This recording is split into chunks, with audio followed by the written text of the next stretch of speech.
ਜਿਹੜਾ ਨਰੇਗਾ ਹੈ ਦੇਸ਼ ਵਿੱਚ ਜਿਹੜਾ ਇੱਕ ਸਕੀਮ ਚਲਾਈ ਗਈ ਸੀ ਕਿ ਗਰੀਬ ਨੂੰ 100 ਦਿਨ ਦੀ ਗਾਰੰਟੀ ਨੌਕਰੀ ਦੀ, ਉਹ 100% ਫੰਡਡ ਗਵਰਨਮੈਂਟ ਆਫ ਇੰਡੀਆ ਦਾ ਸੀ। ਜਿਹੜਾ ਹੁਣ ਲੇਟੈਸਟ ਉਹਨਾਂ ਨੇ ਕਰ ਦਿੱਤਾ ਹੈ, ਇੱਕ ਐਜਾ ਫੈਸਲਾ ਲਿੱਤਾ ਹੈ, ਮੈਨੂੰ ਚਾਹਣਾ ਹੈ ਕਿ ਉਹ ਵਿਡਰਾਅ ਕੀਤਾ ਜਾਏ, ਕਿਉਂਕਿ ਇਹਦਾ ਸਿੱਧਾ ਅਸਰ ਗਰੀਬ ਦੀ ਜ਼ਿੰਦਗੀ ਤੇ ਹੋਊਗਾ।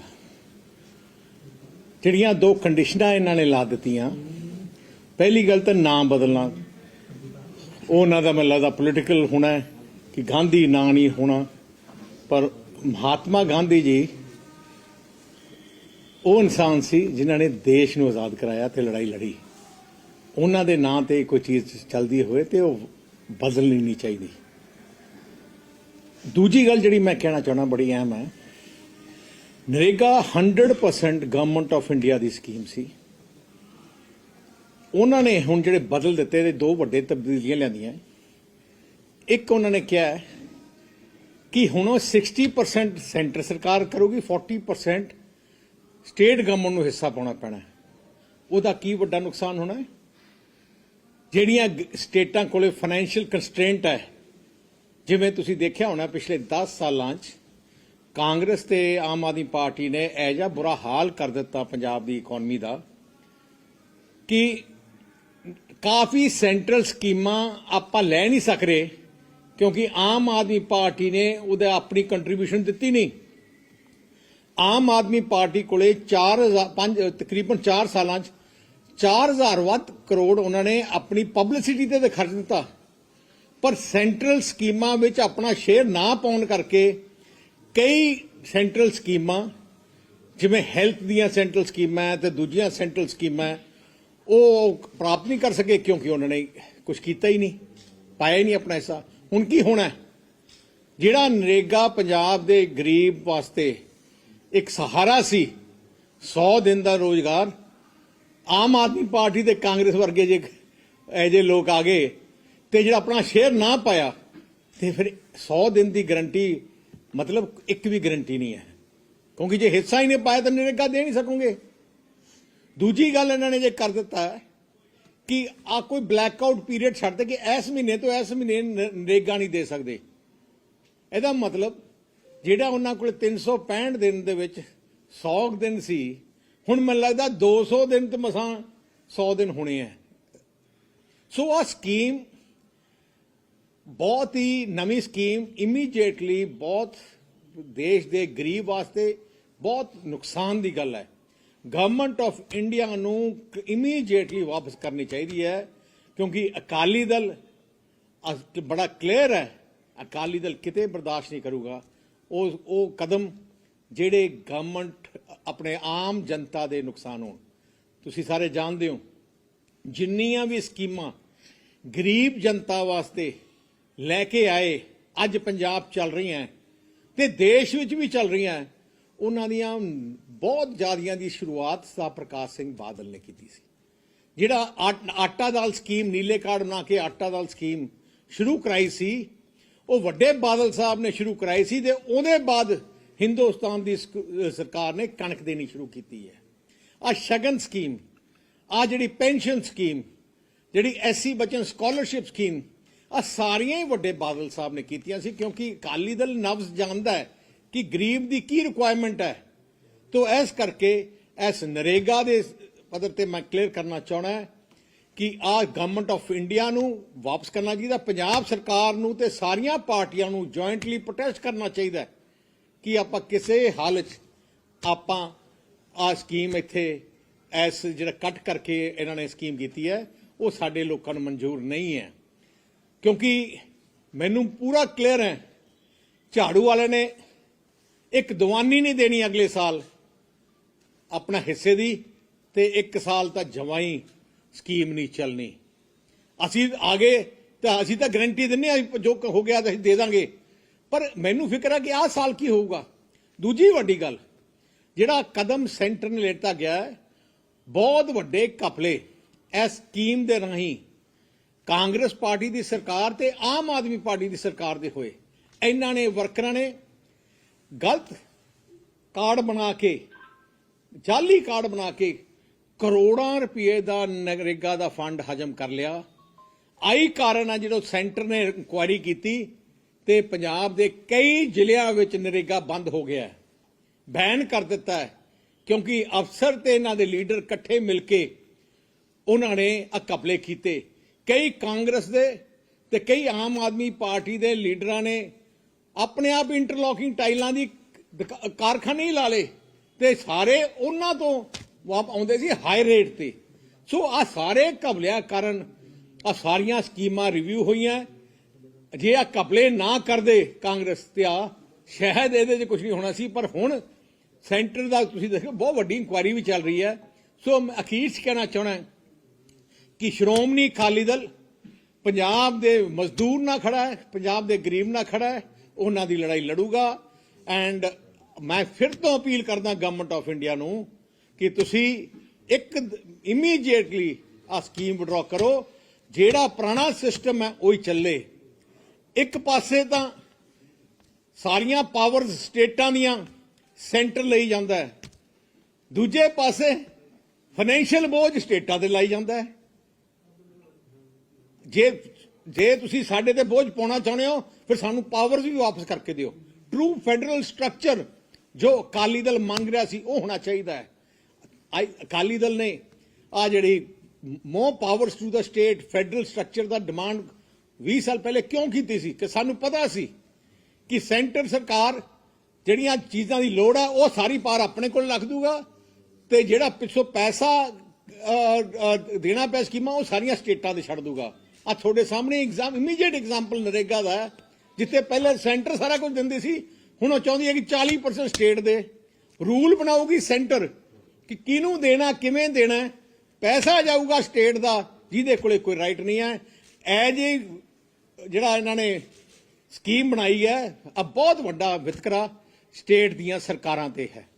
ਕੇਂਦਰ ਸਰਕਾਰ ਵੱਲੋਂ ਗਰੀਬ ਵਰਗ ਨੂੰ ਰੁਜ਼ਗਾਰ ਦੇਣ ਵਾਲਾ ਨਵਾਂ ਕਾਨੂੰਨ ਜੀ ਰਾਮ ਜੀ ਇਹ ਕਿਸੇ ਤਰ੍ਹਾਂ ਵੀ ਗਰੀਬਾਂ ਨੂੰ ਰੁਜ਼ਗਾਰ ਨਹੀਂ ਦੇ ਸਕੇਗਾ। ਔਰ ਮੈਂ ਸਮਝਦਾ ਕਿ ਸੂਬਾ ਸਰਕਾਰਾਂ ਤੇ ਵਾਧੂ ਬੋਝ ਪਾਉਣਾ ਕਿਸੇ ਤਰ੍ਹਾਂ ਸਿਆਣਪ ਵਾਲੀ ਗੱਲ ਨਹੀਂ ਹੈ, ਕਿਉਂਕਿ ਬਹੁਤੇ ਸਾਰੇ ਹਿੰਦੁਸਤਾਨ 'ਚ ਪ੍ਰਦੇਸ਼ ਜਿਹੜੇ ਨੇ ਆਰਥਿਕ ਮਦਹਾਲੀ ਦੀ ਮਾਰ ਚੱਲ ਰਹੇ ਨੇ ਪੰਜਾਬ ਸਮੇਤ, ਤੇ ਜਿਹੜੇ ਪਹਿਲਾਂ ਹੀ ਸੂਬੇ ਆਰਥਿਕ ਮਦਹਾਲੀ ਦੀ ਮਾਰ ਚੱਲ ਰਹੇ ਹੁਣ ਕਰਜ਼ਈ ਹੋਣ ਔਰ ਆਪਣੇ ਖਜ਼ਾਨੇ ਵਿੱਚੋਂ ਕੇਵਲ ਤਨਖਾਹਾਂ ਜੋਗਰੇ ਹੀ ਪੈਸੇ ਦੇ ਸਕਣ ਲੋਕ ਭਲਾਈ ਸਕੀਮਾਂ ਲਈ ਜਾਂ ਵਿਕਾਸ ਦੀਆਂ ਸਕੀਮਾਂ ਲਈ ਪੰਜਾਬ ਪ੍ਰਦੇਸ਼ ਵਾਂਗ ਬਹੁਤ ਸਾਰੇ ਸੂਬਿਆਂ ਕੋਲ ਪੈਸਾ ਹੀ ਹੈ ਨਹੀਂ, ਤੇ ਕੇਂਦਰ ਸਰਕਾਰ ਉਹਨਾਂ ਤੇ ਹੋਰ ਆਰਥਿਕ ਬੋਝ ਲੱਦ ਦੇਵੇ ਤਾਂ ਕੋਈ ਸਿਆਣਪ ਵਾਲੀ ਗੱਲ ਨਹੀਂ।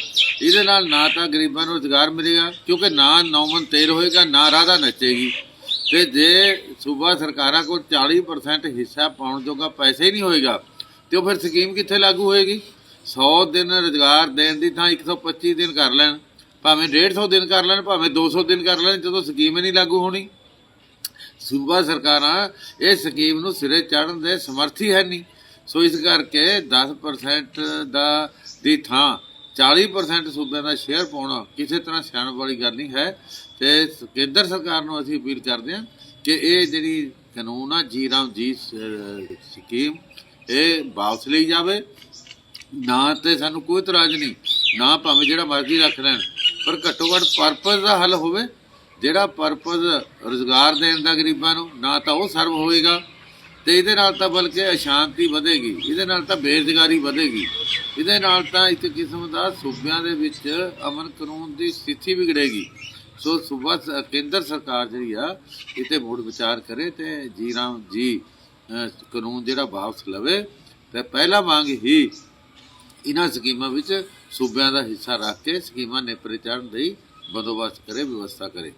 ਦੂਜਾ ਜਿਹੜਾ ਬਿਜਲੀ ਸੁਧਾਰ ਬਿੱਲ, ਇਹ ਵੀ ਮੈਂ ਸਮਝਦਾ ਕਾਰਪੋਰੇਟ ਘਰਾਣਿਆਂ ਦੀਆਂ ਜੇਬਾਂ ਭਰਨ ਵਾਲਾ, ਇਹ ਵੀ ਖਪਤਕਾਰਾਂ ਤੇ ਬੋਝ ਪਏਗਾ। ਇਹ ਵੀ ਮੈਂ ਸਮਝਦਾ ਕਿਸੇ ਕਿਸਮ ਦੀ ਸਰਕਾਰ ਦੀ ਲੋਕ ਪੱਖੀ ਨੀਤੀ ਜਿਹੜੀ ਆ ਉਹਦੇ ਵਿੱਚ ਰੁਕਾਵਟ ਬਣੇਗਾ। ਸੋ ਭਾਰਤ ਸਰਕਾਰ ਨੂੰ ਮੈਂ ਬੇਨਤੀ ਕਰਨੀ ਚਾਹੁੰਦਾ ਕਿ ਬਿਜਲੀ ਸੁਧਾਰ ਬਿੱਲ ਜਿਹੜਾ ਹੈ ਲਿਆਂਦਾ ਜਾ ਰਿਹਾ, ਇਹਨੂੰ ਬਿਲਕੁਲ ਨਹੀਂ ਸੋਚਣਾ ਵੀ ਨਹੀਂ ਚਾਹੀਦਾ, ਲਿਆਉਣਾ ਦਾ ਇੱਕ ਪਾਸੇ। ਸੋ ਸਰਕਾਰ ਜਿਹੜੀ ਆ ਇਸ ਕਿਸਮ ਦੀਆਂ ਸਕੀਮਾਂ ਤੋਂ ਗੁਰੇਜ਼ करे जिससे आम लोगों की जेबां। मनरेगा के नाम पर फिर एक बार देश को गुमराह करने की साजिश हो रही है, भ्रम फैलाए जा रहे हैं, जबकि सच्चाई यह है विकसित भारत जी राम जी योजना मनरेगा के आगे का कदम है। मजदूर भाइयों, 100 दिन की नहीं, अब 125 दिन काम की गारंटी है, कानूनी गारंटी। और काम नहीं तो बेरोजगारी भत्ते के प्रावधान को और सशक्त बनाया गया है। मजदूरी अगर देर से मिली तो अतिरिक्त राशि देने का प्रावधान है। और दूसरी तरफ एक विशाल धनराशि जो प्रस्तावित इसी साल है, वह 1,51,282 करोड़ रुपए से भी ज्यादा, ताकि रोजगार देने के लिए पर्याप्त पैसा हो और उस पैसे से गांव का संपूर्ण विकास हो।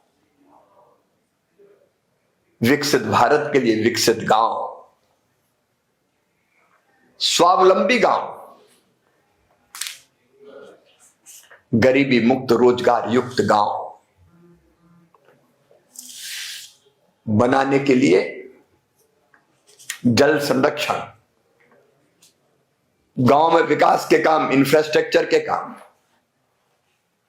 आजीविका मूलक गतिविधियों के लिए काम और प्राकृतिक आपदा से बचाने के काम हाथ में लिए जाएंगे। एक बात और, 125 दिन के रोजगार की गारंटी, लेकिन कृषि कार्य के समय छोटे छोटे किसान भाई बहनों को दिक्कत ना हो, इसके लिए भी प्रावधान। ये कानून गरीब के हक में है, ये कानून विकास के हक में है, ये कानून